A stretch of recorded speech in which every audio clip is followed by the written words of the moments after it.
Je me réjouis de ces assemblées annuelles à Malabo, placées sous le thème de l'intégration régionale, en cette année où nous discutons aussi du renforcement de l'ambition et des moyens des deux institutions du groupe de la Banque africaine de développement.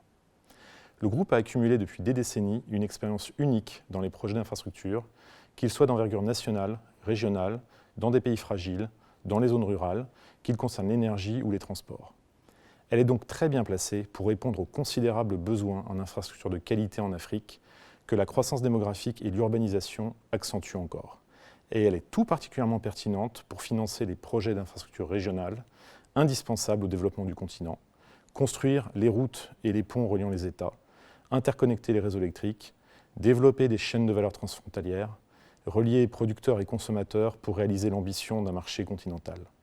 Cela s'inscrit pleinement dans le mandat de la Banque de développement et de progrès social durable des États africains, tel que le définit l'accord qui a créé la banque. Je souhaiterais insister sur 3 enjeux majeurs de ce mandat aujourd'hui, sur lesquels nous souhaitons qu'un groupe considérablement renforcé ait un impact majeur sur le continent. Mon premier point, le développement durable. Aujourd'hui, face au changement climatique, cela implique que la banque investisse dans les énergies renouvelables, qui sont les énergies de l'avenir, et pas dans les technologies du passé comme le charbon, et que la banque investisse dans des projets résilients au changement climatique. Je me félicite que la banque soit en bonne voie d'atteindre sa cible de 40% de financement climat en 2020. Les ambitions sont élevées en matière de production d'énergie renouvelable, suscitant de fortes attentes et de forts espoirs, l'absence d'accès à l'électricité étant un obstacle majeur à la croissance et à la lutte contre la pauvreté. Je pense notamment à l'initiative du désert à l'énergie, Desert to Power, lancée par le président Adesina et qui commence à se concrétiser au Burkina Faso avec le projet Yellen, sur lequel le groupe de la Banque africaine et l'Agence française de développement travaillent de concert. Il faut maintenant en accélérer la mise en œuvre et aussi lancer d'autres projets au Sahel afin d'atteindre les cibles très ambitieuses qui ont été fixées. Deuxième point, l'égalité entre les femmes et les hommes, qui s'inscrit à la fois dans les objectifs de développement durable et qui est un progrès social durable. Nous nous félicitons de l'ambition de la banque et de l'engagement du président Adesina pour développer l'autonomisation des femmes par le soutien à l'entrepreneuriat féminin et à leur inclusion financière numérique. Nous saluons et soutenons l'initiative AFAWA pour que les femmes entrepreneurs puissent plus facilement obtenir des crédits auprès des banques commerciales et développer ainsi leurs entreprises.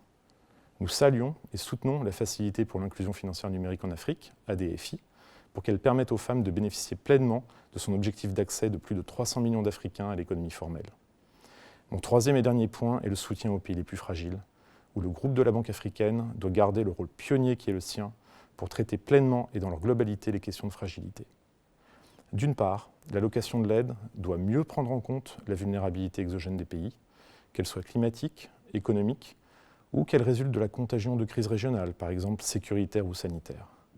En revanche, pour les situations où la fragilité est endogène et résulte de défaillances en matière de gouvernance économique, la réponse ne peut et ne doit pas être un surplus d'aide, mais l'engagement d'un cercle vertueux où se combinent lutte contre la corruption et les flux financiers illicites, transparence de la dette, meilleure gestion des finances publiques, meilleure mobilisation des ressources intérieures, fourniture de services publics de meilleure qualité. D'autre part, nous voyons dans certains pays une évolution rapide de cette vulnérabilité. Une approche binaire d'éclairer qu'un pays est ou n'est pas fragile n'est plus adaptée à la situation actuelle. Nous devons travailler pour que les allocations prennent en compte de façon continue les situations évolutives de fragilité. Enfin, la fragilité doit se traduire dans la conception des projets de la banque, y compris en choisissant des projets peut-être plus simples, mais avec des retombées directes et rapides sur la population, favorisant l'accès aux services de base dans des secteurs prioritaires. C'est la logique à l'œuvre dans l'Alliance Sahel, dont la Banque africaine et la France sont parmi les membres fondateurs et qui soutient plus de 600 projets pour un montant global de 9 milliards d'euros.